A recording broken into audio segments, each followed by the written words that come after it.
Welcome and welcome back to my channel. तो आज हम देखने वाले हैं द्रव्य गुण का पेपर 1 द्रव्य निरूपण चैप्टर नंबर 2।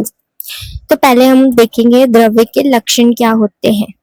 तो द्रव्यम आश्रयम लक्षणम पंचनामा, मतलब द्रव्य वो होता है जिसमें रस, वीर्य, विपाक, प्रभाव एवं गुण कर्म की आश्रयभूत पदार्थ ही द्रव्य है।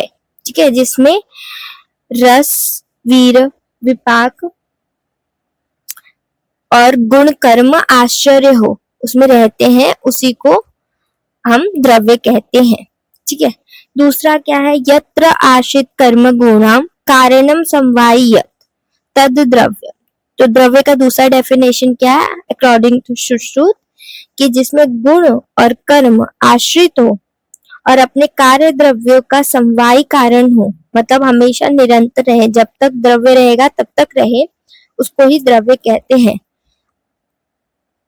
उसके बाद गुणवक्तम क्रियावक्तम द्रव्य समान लक्षणम, जिसमें गुण और कर्म रहते हैं उसे द्रव्य कहते हैं। ठीक है, और एक और है भाव प्रकाश के हिसाब से रसादीनाम पंचानाम यदा आश्रयभूतम तद द्रव्यम। रस आदि 5 जैसे रस, विपाक, वीर, गुण, कर्म का जो आश्रय होता है उसे द्रव्य कहते हैं। हमने पढ़ा था कि सप्त धातु होते हैं। ठीक है, सप्त पदार्थ होते हैं। सप्त पदार्थ में से सबसे श्रेष्ठ क्या होता है, सबसे श्रेष्ठ जो होता है द्रव्य होता है।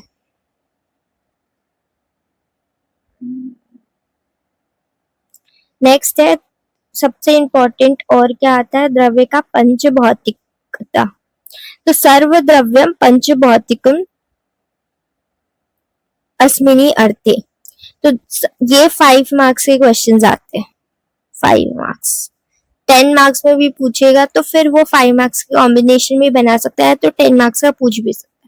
तो इसका है सर्व द्रव्यम पंच भौतिकम अस्मिनी अर्थे, चरक के सूत्र स्थान में दिया है। इसका मतलब क्या होता है, संसार में जितने भी द्रव्य हैं वो पंच भौतिक है, मतलब उसमें आकाश, वायु, अग्नि, तेज, पृथ्वी सारे पंच महाभूत हैं। ठीक है, अब इसका एक्सप्लेनेशन क्या है कि जो हम पदार्थ विज्ञान में फर्स्ट ईयर में दर्शन पढ़े थे, तो उसमें वेदांत जो है दर्शन में, उसमें हमें कुछ पंचीकरण सिद्धांत बताया था। उस पंचीकरण सिद्धांत में क्या होता है कि जो मेरा निज महाभूत है, जैसे हम लेंगे पृथ्वी महाभूत को लेंगे,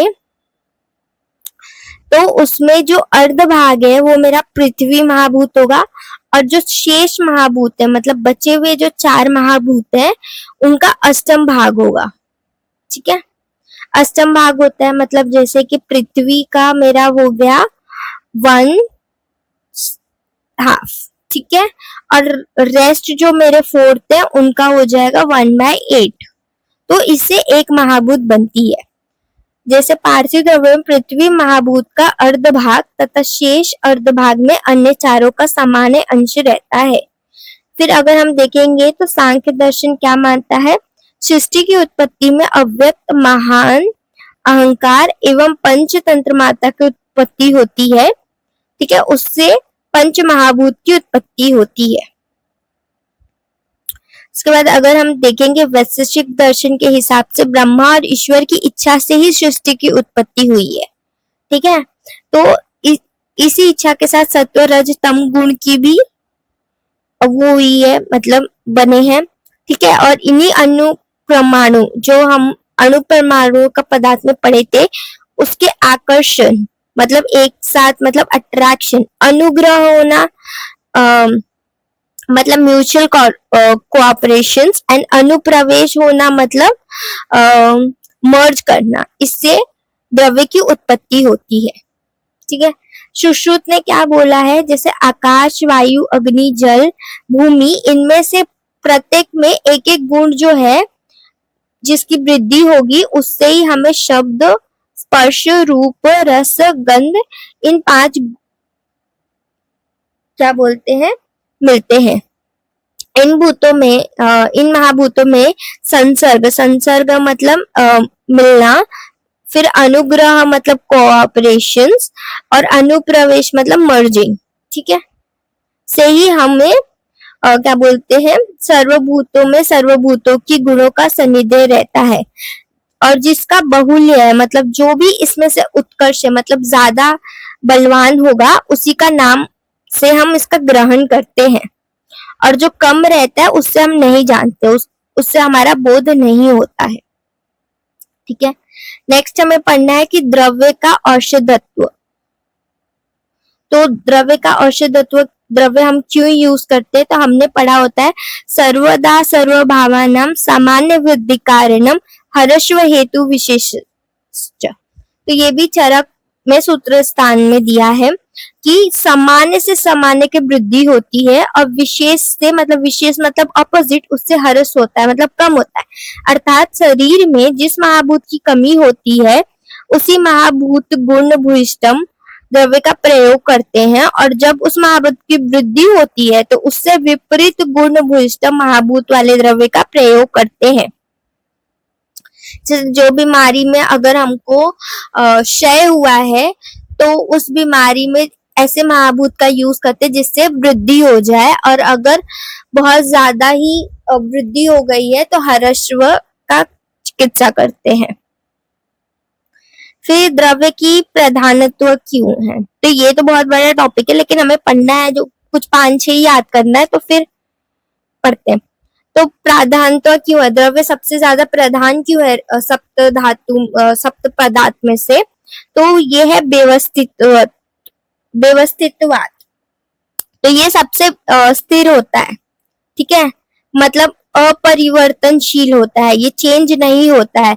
जैसे रस, गुण आदि जो है वो चेंज हो सकते हैं, पर जो द्रव्य है वो हमेशा ही परमानेंट रहता है।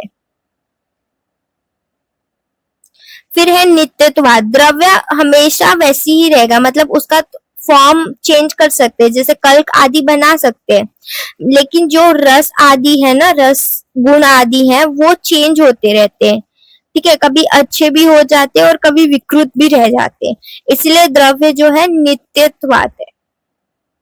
फिर है